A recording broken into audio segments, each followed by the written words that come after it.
Shalom, selamat malam saudara-saudara yang dikasihi Tuhan Yesus Kristus. Selamat berjumpa dalam renungan pada malam hari ini. Doa dan harapan saya saudara semua ada dalam keadaan yang baik, sehat, penuh sukacita, dan berlimpah berkat Tuhan. Sebelum kita akan mendengarkan renungan firman Tuhan, mari kita siapkan hati dan berdoa. Bapa, dalam nama Tuhan Yesus Kristus, terima kasih Tuhan, Allah kami yang hidup dan benar. Kami bersyukur kepadamu oleh karena berkat kemurahan Tuhan. Tuhan sudah menolong kami, menyertai dari pagi hingga malam ini. Kami bersyukur untuk kekuatan, hikmat, sukacita dan damai sejahtera yang Tuhan berikan. Terima kasih untuk segala berkat kebaikan-Mu. Pada saat ini kami mau mendengarkan sabda firman-Mu. Urapi kami Tuhan agar kami mengerti dan taat pada kehendak-Mu. Dalam nama Tuhan Yesus kami berdoa. Haleluya. Amin. Saudara dikasih Tuhan, ayat renungan kita pada saat ini terdapat dalam Imamat pasal 26 ayat 40 dan ayat 42. Tertulis demikian. Tetapi bila mereka mengakui kesalahan mereka dan kesalahan nenek moyang mereka dalam hal berubah setia yang dilakukan mereka terhadap aku, dan mengakui juga bahwa hidup mereka bertentangan dengan daku, maka aku akan mengingat perjanjianku dengan Yakub, juga perjanjian dengan Ishak, dan perjanjianku dengan Abraham pun akan kuingat, dan negeri itu akan kuingat juga. Saudara dikasih Tuhan, ada sebuah pertanyaan menarik tentang mengapa pemerintah memberikan hukuman kepada para pelanggar hukum atau orang yang melakukan tindak kriminal. Jawaban atas pertanyaan ini adalah bahwa pemberian hukuman itu mempunyai tujuan yang baik. Setidaknya ada 4 tujuannya, yaitu pertama, pencegahan, di mana hukuman itu bertujuan agar tindak kejahatan tidak dilakukan. Yang kedua, tujuannya adalah perlindungan. Hukuman dimaksudkan agar semua masyarakat terlindungi dan tidak menjadi korban kejahatan. Di samping itu, hukuman tersebut pun bertujuan melindungi pelaku dari hal yang buruk, seperti misalnya menjadi korban main hakim sendiri dari masyarakat dan semacamnya. Yang ketiga, reformasi. Hukuman bertujuan untuk mereformasi atau mengubahkan sikap hidup dari pelaku kejahatan. Dan yang keempat, retribusi. Hukuman bertujuan untuk membuat penjahat membayar atau menebus kesalahan yang telah mereka lakukan. Kalau kita mengamati dan merenungkan tujuan dari penerapan hukuman ini, kita dapat mengerti bahwa pada hakikatnya hukuman mempunyai tujuan yang baik agar terjadi perlindungan dan ada perubahan dalam perilaku dari orang yang berbuat jahat. Sama halnya dengan prinsip ini, penghukuman dari Tuhan terhadap pendosa, terhadap pelaku kejahatan, memiliki tujuan yang baik. Setiap teguran dan hukuman yang diberikan Tuhan bermaksud untuk membuat kita yang berdosa menjadi sadar dan berbalik kepada Tuhan, serta hidup dalam kebenarannya. Dalam Imamat pasal 26 ini, kita membaca ada 2 bagian besar perikop yang tertulis di dalamnya. 2 bagian ini adalah tentang berkat dan kutuk.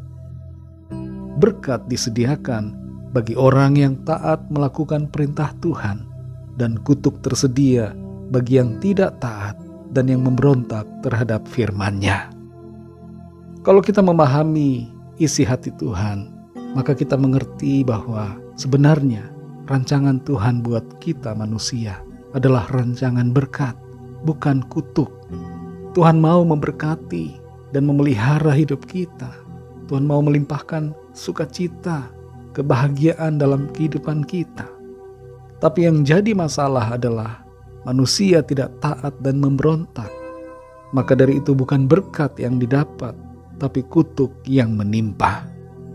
Kutuk atau hukuman yang diberikan Tuhan bertujuan baik, yaitu untuk melindungi orang-orang benar dan menyadarkan orang yang berdosa supaya kembali kepada jalan yang benar.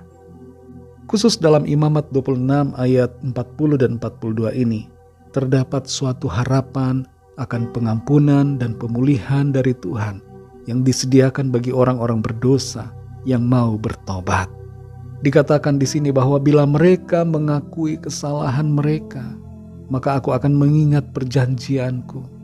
Jadi di sini Tuhan hendak menyatakan bahwa Tuhan akan ingat kembali dengan perjanjiannya dan mau memulihkan keadaan umatnya yang telah datang dan bertobat di hadapan Tuhan. Prinsip ini saudara berlaku buat kita semua. Kalau kita mau datang kepada Tuhan, mengakui dosa dan bertobat, maka Tuhan mau mengampuni dan mau memulihkan kita. Dalam 1 Yohanes 1 ayat 9 di situ tertulis, jika kita mengaku dosa kita, maka Ia adalah setia dan adil, sehingga Ia akan mengampuni segala dosa kita dan menyucikan kita dari segala kejahatan. Saudara dikasihi Tuhan, kalau kita saat ini telah hidup menjauh dari Tuhan, telah melakukan dosa dan kejahatan, melawan firman Tuhan, mari kita akui dosa dan bertobat. Ada harapan akan pengampunan dan pemulihan dari Tuhan untuk setiap kita. Dan bagi kita yang sudah bertobat, jangan terus merasa tertuduh, karena Tuhan telah membebaskan kita dari jerat dosa masa lalu, dan Tuhan telah melepaskan kita dari segala ikatan kuasa dosa dan iblis, dan kasih-Nya memulihkan kehidupan kita serta memampukan kita untuk hidup benar. Saat kita bertobat dan mengalami anugerah-Nya di dalam Kristus Yesus Tuhan kita, kita tidak lagi menjadi musuh Tuhan, tapi kita menjadi sahabat-Nya, dan sebagai sahabat-Nya Tuhan mau memberkati dan menjadikan hidup kita indah dalam rencana-Nya. Rencana Tuhan buat saudara dan saya adalah rencana berkat, bukan rencana kutuk. Mari kita berdoa. Bapa Surgawi, Bapa dalam nama Tuhan Yesus Kristus, kami mengucap syukur untuk firman-Mu yang sudah kami dengar. Kami sadari bahwa setiap hukuman, teguran dari Tuhan adalah bermaksud untuk kebaikan kami. Tuhan mau kami sadar dan berbalik kepadamu. Tuhan mau kami bertobat dan hidup dalam kebenaran-Mu. Tolong kami Tuhan, pimpin terus setiap langkah hidup kami, agar kami tidak menyimpang dari apa yang menjadi perintah Tuhan, tapi kami taat dan setia untuk hidup selalu dalam kebenaran-Mu. Terima kasih Tuhan, berkatilah kami di sepanjang malam hari ini dalam istirahat kami. Lingkupilah kami dengan kasih dan kuasa-Mu. Kami bawa kepadamu ya Tuhan setiap permohonan doa dan pergumulan kami masing-masing secara pribadi, agar Tuhan melawat dan menyatakan kuasa pertolongan-Mu bagi kami. Berkatilah bangsa dan negara kami Indonesia dan juga semua bangsa di dunia ini. Lawatlah dengan kasih dan rahmat-Mu, agar setiap orang dari segala bangsa memiliki pengenalan yang benar akan Engkau ya Tuhan Yesus. Ampunilah kami akan dosa dan kesalahan kami, seperti kami juga mengampuni orang yang bersalah kepada kami. Segala puji hormat syukur hanya bagi-Mu. Dalam nama-Mu yang kudus, nama Tuhan Yesus Kristus, kami sudah berdoa dan mengucap syukur. Haleluya. Terimalah berkat Tuhan. Tuhan memberkati engkau dan melindungi engkau. Tuhan menyinari engkau dengan wajah-Nya dan memberikan kasih karunia. Tuhan menghadapkan wajah-Nya kepadamu dan memberikan damai sejahtera. Berkat anugerah dari Bapa Surgawi, cinta kasih karunia dari Tuhan Yesus Kristus, dalam persekutuan dan penghiburan Roh Kudus, menyertai kita semua sekarang ini dan sampai selama-lamanya. Dalam berkat nama Tuhan Yesus Kristus. Haleluya. Amin. Puji Tuhan, saudara yang dikasihi Tuhan, saya percaya firman Tuhan menjadi berkat dan kekuatan buat saudara semua. Dan Roh Kudus akan menolong saudara untuk lebih lagi memahami kebenaran firman Tuhan. Tuhan Yesus memberkati saudara semua. Sampai jumpa dalam renungan yang berikutnya. Haleluya.